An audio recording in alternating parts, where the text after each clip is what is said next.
The race to 5G is on, and the battle for talent is getting fierce. Welcome to 5G Talent Talk with Carrie Charles, a podcast dedicated to helping you face the future workforce head on. Navigate this challenging talent landscape with innovative strategies to attract, retain, and engage people in this new world of work. Only here on 5G Talent Talk with Carrie Charles, CEO of Broadstaff Talent Solutions.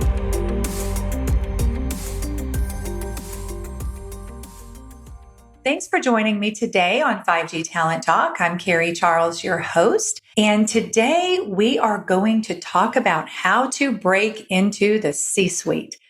We're going to be speaking today specifically to women in tech and telecom, but really, I believe that everyone can benefit from this episode. So I would love to introduce you to our guest today.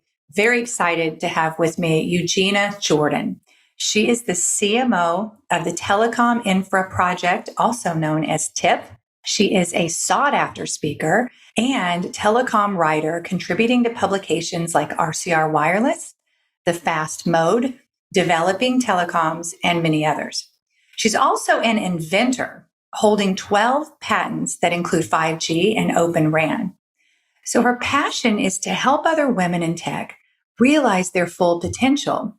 In fact, she has a new book that's going to be released in May of 2023, and it is awesome. I will tell you, I read a great bit of it this weekend. You will love it. It's a leadership development book called Unlimited, the 17 Proven Laws for Success in a Workplace Not Designed for You. She also won the Outstanding Achievement Diversity in Tech GLOMO Award by GSMA at the Mobile World Congress this year in 2023.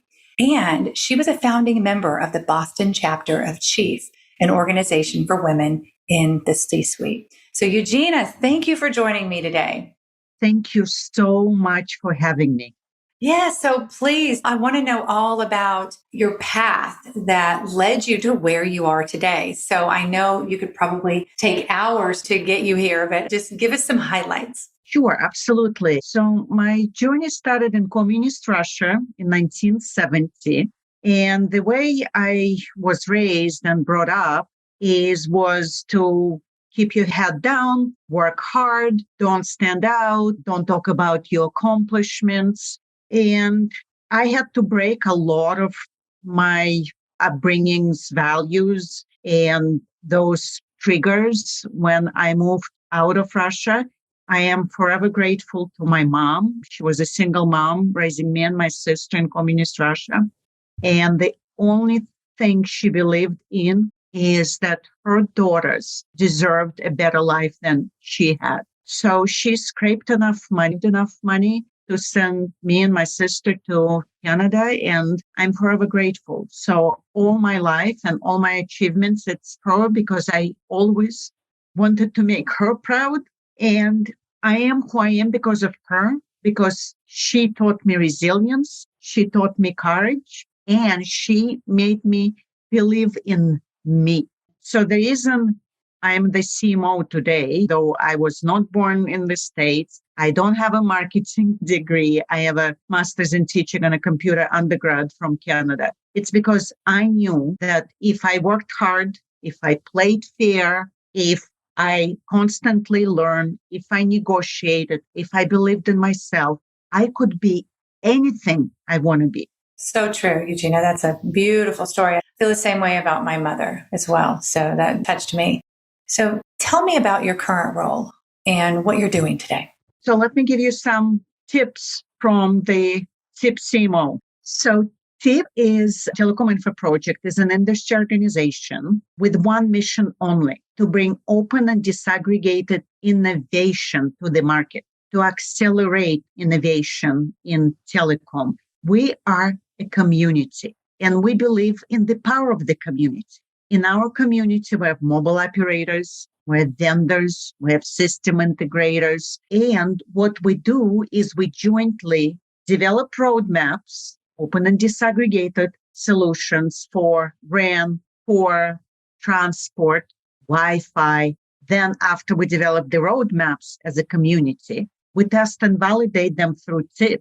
And then we provide those blueprints to mobile operators. So by deploying TIP developed solutions, they know it can be deployed in real life.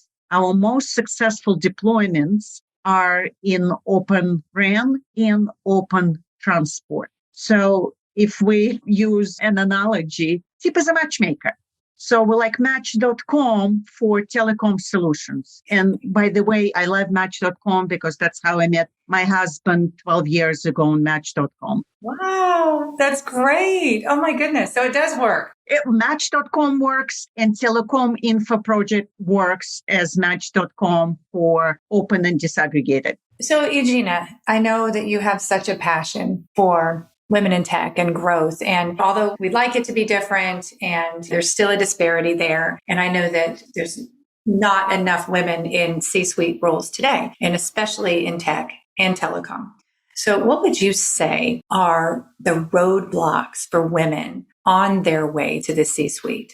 So that is a good question because you're absolutely right. If we look at data in telecom, there's 35% of women, they are entering telecom. Then as we progress to the C-suite, we only have 12% of female representation in telecom C-suite. So why? We lose those 23%. Why don't they make it to the C-suite? So I personally believe the main roadblock, it's ourselves. Because as someone told me 23 years ago when I started in the industry as a receptionist, that I cannot be CMO or chief marketing officer because of not having this or being from certain background or my gender, I would look at them and I would ask them why question. Why? Why not me? So the biggest barriers, it's us women not believing in ourselves. And not asking that question. I love that because I think so many times we'll ask ourselves, why me? Why me? And instead ask a different question, why not me? And it's so powerful. So Eugina, in the book, you talk about navigating this system. What does this mean? Another great question. So when I moved here, so in 95, I moved from Russia to Canada. And then in 2000, I moved here. And I was looking for a job after 9/11 in 2001 when there was no jobs. So I did not know that system existed or corporate America existed. Again, I was coming from a different culture. So I didn't know that the system was developed by white men for white men. And again, when I entered the system, I believed that if I worked hard, I could become anything. Because this is what I was taught in school, by my mom, in Russia, in Canada. What I realized are two things, that working hard in this system, though you might be brilliant at what you do, is not enough. You need to have two things. One of them is you need to have a mentor and a sponsor. And there's a difference between them. Mentor is someone that can help you realize your full potential. And sponsor is someone based on your hard work, your fire in the belly that they see will give you the opportunity. So that's number one, having support in the system within the system. And number two is realizing that the system is like a matter, right? So Bazoma St. John, she's the very famous CMO, Nike and Uber. So she has this concept of matter in a molecular. When molecular enters a matter, so when Eugina enters a system, enters corporate environment, or enters telecom, obviously the system will change me, but also Eugina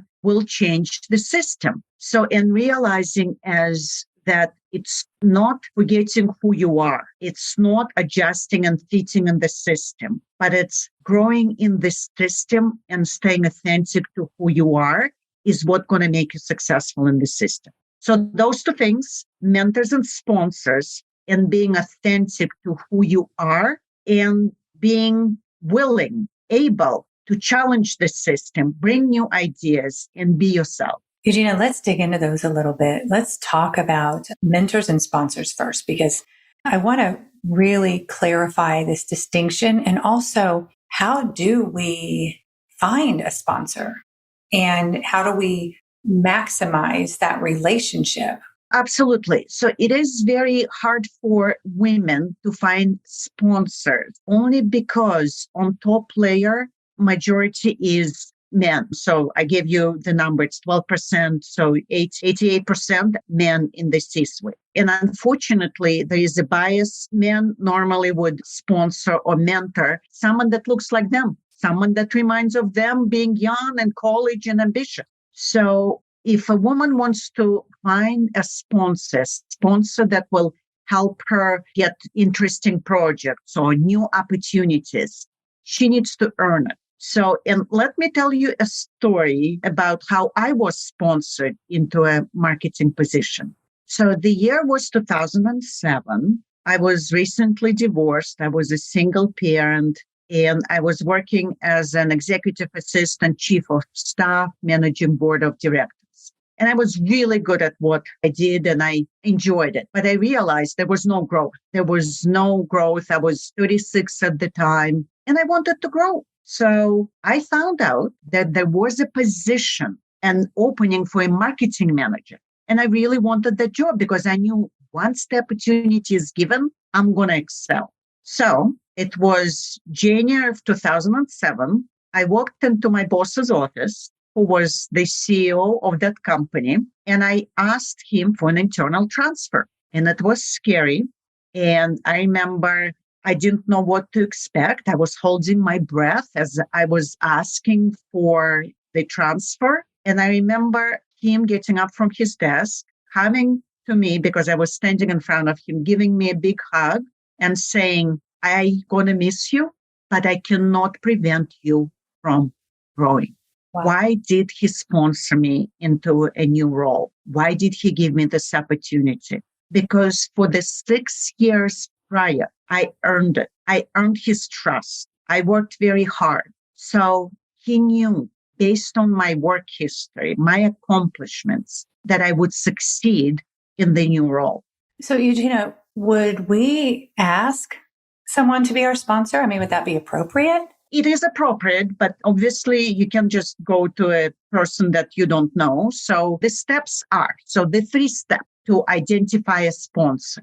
A sponsor, it's someone normally in your organization that can give you that opportunity or an interesting project. So mentors, they can be outside from your organization, but sponsors, they're normally within your organization. So identifying those key people that can give you those opportunities is step number 1. Step number 2 is asking for a meeting and having an honest conversation with that person around your ambition and your growth and asking how you can help them. It's not asking for a promotion right away, because in some cases, they might not even know who you are and what you do, but asking how you can help them, proving yourself.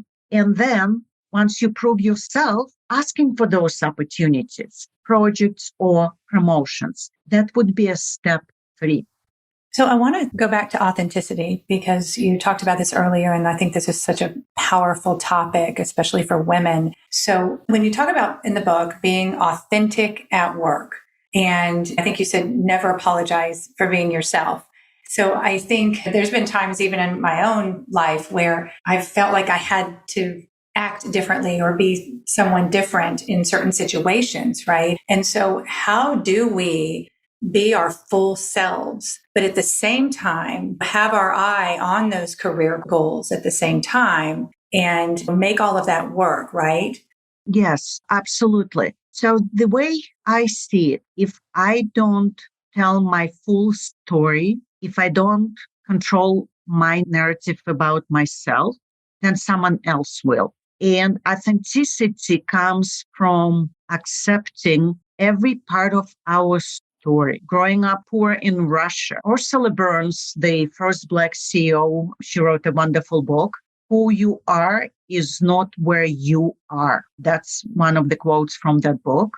And being authentic is realizing that all parts of your story are what made you you, and accepting that you might not have a perfect childhood, went to the perfect college, but you still deserve the place at the table.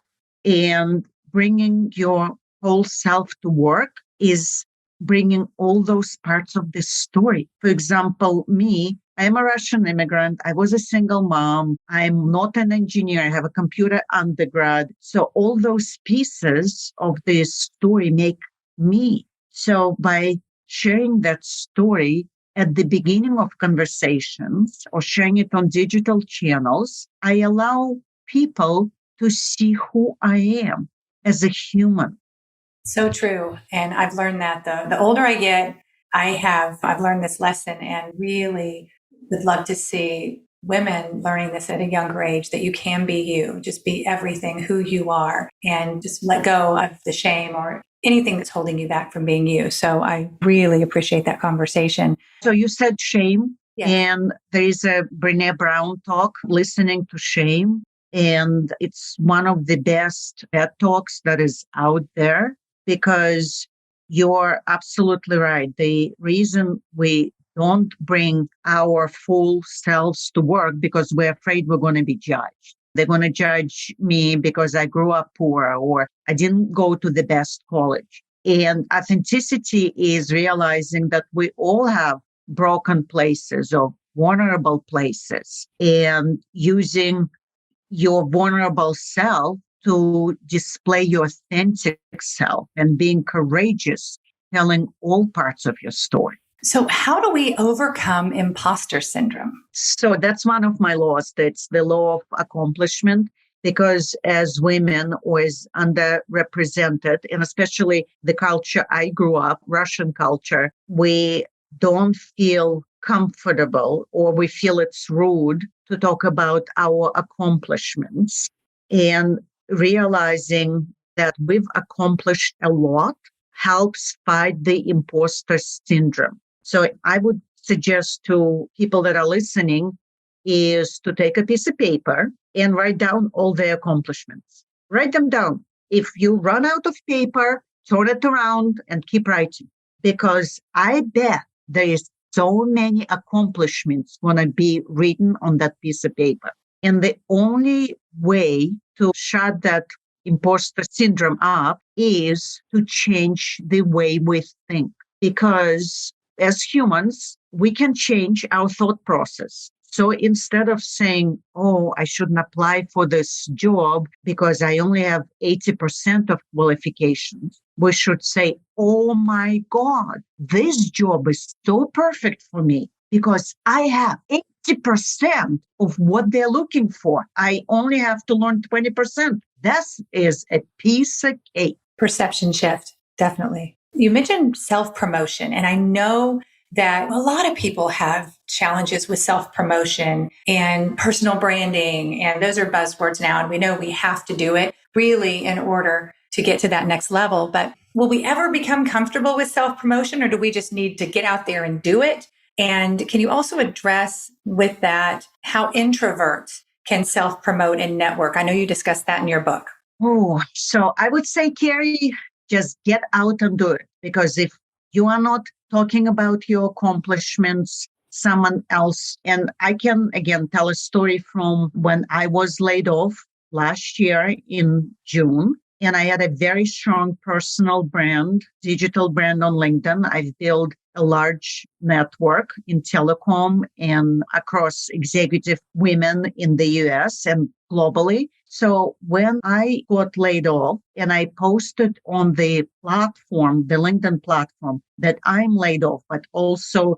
hundreds of other talented people are laid off, and I asked for help, people help. They sent jobs our way. They created special task forces for those people. So me having a strong personal brand actually helped other people get jobs. So it was never a self-promotion. It was a service to people like me. I feel the same way, and I mentor people as well. And then when I'm coaching, I'll say, make it bigger than you, because when it's all about you, it may feel uncomfortable, but when you make it bigger than you, right, as a service to other people, then it just takes on a different life, right? Exactly. It's a service to people like you. It's a service to your company because you having a digital brand on LinkedIn or in different publications, webinars or events, speaking, it actually promotes them as well. It gives your company visibility. So it's a service to your company as well. And reframing it this way as a service to others will help to look at this not as a self-promotion,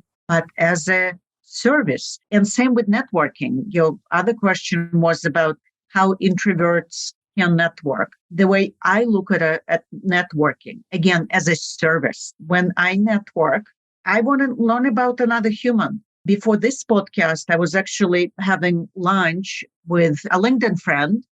She reached out and she offered to go out and have lunch. So I went and I got to know another human. So if you look from that standpoint, that you learning something interesting about another human, it's not as difficult to network because it's human. So another area that we often find discomfort is negotiation. It could be negotiating. Yeah. Oh, yeah. Shooting for the next level. I mean, I don't know if we really feel confident here and trained here. I have so many women that will call me and they'll say, oh my gosh, I need to get a raise or ask for something, or I've got this new job and I need to get this particular thing. What do I do? So what are your thoughts on the art of negotiation? How do we get better at it? So 3 steps again. So step 1, always, let me say it one more time, always negotiate. If we don't negotiate early on in our career, data shows we're leaving about $1 million on the table throughout our career. So it's 1 million reasons for everyone to negotiate. That's number 1. Number 2, when you negotiate, don't just negotiate for money. Negotiate for access to meetings. Negotiate for access to classes, coaching, flexibility, time off. Negotiate for what will make your life whole, that you will enjoy your career.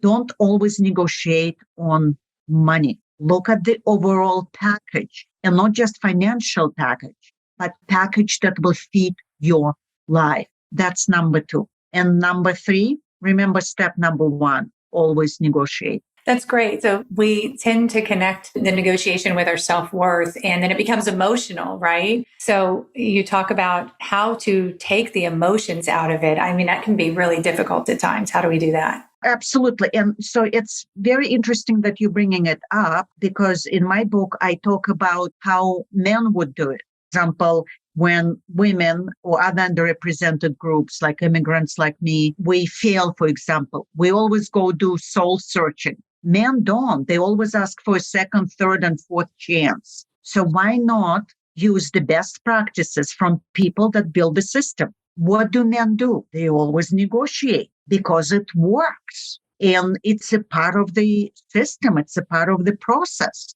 And negotiation is not going to ruin any relationship, because that's what we as women will always think, oh my God, if I go negotiate, I might hurt their feelings. And if they say no, they're going to think this way about me. No, self-promotion, negotiation, they are expected. So by not negotiating, we're doing disservice to ourselves. So ladies, go out there and negotiate. We want that $1 million that's left on the table. So exactly. Don't leave that there. Exactly. The final point here, that one thing I found just so interesting in your book is something you call perfecting your craft. And there was this quote that I loved. You must immerse yourself in your work. You have to fall in love with your work. You must dedicate your life to mastering your skill. That's the secret of success. And so what is this idea around perfecting your craft? Because I know nowadays we want to learn all different types of things and we want our hands in different projects. A lot of people don't stay on the job longer than a year and a half. So talk about that, perfecting your craft. So I wouldn't be here today if I didn't perfect my craft as a marketer. It takes time, like good wine or scotch. It takes time. It takes learning. It takes patience. But just as good wine or good scotch, my husband is a scotch drinker, so he always tells me it takes time, 10, 15 years. Any paintings, Da Vinci, Michelangelo, they take time. So perfecting your craft is based on time. It's at least 10,000 hours. It's based on passion because you need to feel passionate about. And if you don't feel passionate about, then maybe it's time to go elsewhere. And I know it's kind of silly, but I'm passionate about open and disaggregated. I wouldn't have written 70 articles about it during COVID if I didn't feel passionate about the innovation. And the last one, in addition to investing time, passion, is be open to learning, listening to podcasts, reading, talking to people, and figuring out where that might take you in the future as well. I love this because I'm a very passionate person and I never picked just one skill or one industry or one thing to do. And I did it for 20, 30 years. I have a very eclectic past I've been involved in so many different things that have led me to where I am today. But I love this because this idea around mastering your skill, everything I've done, even though it's all different. So I think there's one common thread with our passion. And if we master that, then that's the ticket to our success. Would you say that's true? Yes, success and happiness, because there's no redo in life. So it's not like if you're unhappy at your job or in your personal life, magically in 70, 80 years, you're going to have another life. There's no redo. So we need to find passion in our personal and professional life and don't settle. Don't settle for anything but passion and love and happiness. And that will lead to success. One of my favorite songs, the lyrics say, don't settle for anything less than everything. Yes. Yeah, and don't be afraid to be an underdog, because this movie that won many Oscars was an underdog movie. All those actors and actresses were underdogs. So do you. Find your passion, do you, and settle for everything. I love it. I love this conversation. So I really want to talk about very specific takeaways or a step, let's say. So in your view, what is the first step to take or a step that we can take today if the C-suite is our ultimate goal? One word, plan. You need to create a plan. It needs to be on paper. It needs to be with the milestones. It needs to be with objectives. And you need to track yourself, because if you don't put it on paper, then you are not going to hold yourself accountable. And holding yourself accountable, it is important. For example, I create my plan in December of each year during Christmas week. And I create a plan across all my roles, because I'm a professional, I'm a chief marketing officer, I'm also an author, I'm passionate about women and technology. I'm also a mom. I have a high school senior. I'm a wife. I have an extended family. I have friends. So you need to plan your career the way that you will also have a life. And it's like being intentional, right? You have to be intentional. You can't just let it unfold. It's unfortunately, no one is going to give you anything. You have to work for everything. And please set goals for yourself. Many of you that are listening are very successful at what you do because you have goals, you have objectives, you have KPIs, you measure, you adjust. So why don't you apply the same principle to your career? You create a plan, you create milestones, you create KPIs. Just like with your work, become very intentional with your career planning as well. Drop the mic. I think that we can just end it right there. That is well said. Amazing advice. So Eugina, first of all, where can we buy your book? I know it's released on May 23rd. And also, if we want to connect with you, how do we do that? So LinkedIn is my jam. I'm on LinkedIn, Eugina Jordan, the only Eugina Jordan on LinkedIn, Eugina with an I. You can pre-order the book on euginajordan.com. There's a pre-order button. And thank you very much for your support, because as an industry, as a community, together, we can change the face of leadership. You are so right. Eugina, thank you for who you are, all you do for this industry, for women. And we just need more people in the world like you. So thank you for coming on the show. Thank you, Carrie, so much for having me. You take care.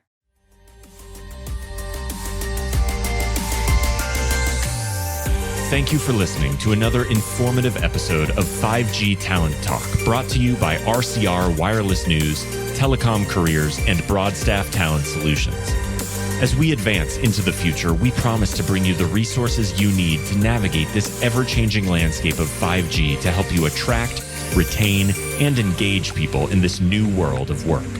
To access the show notes or leave a review, visit broadstaffglobal.com. Until next time.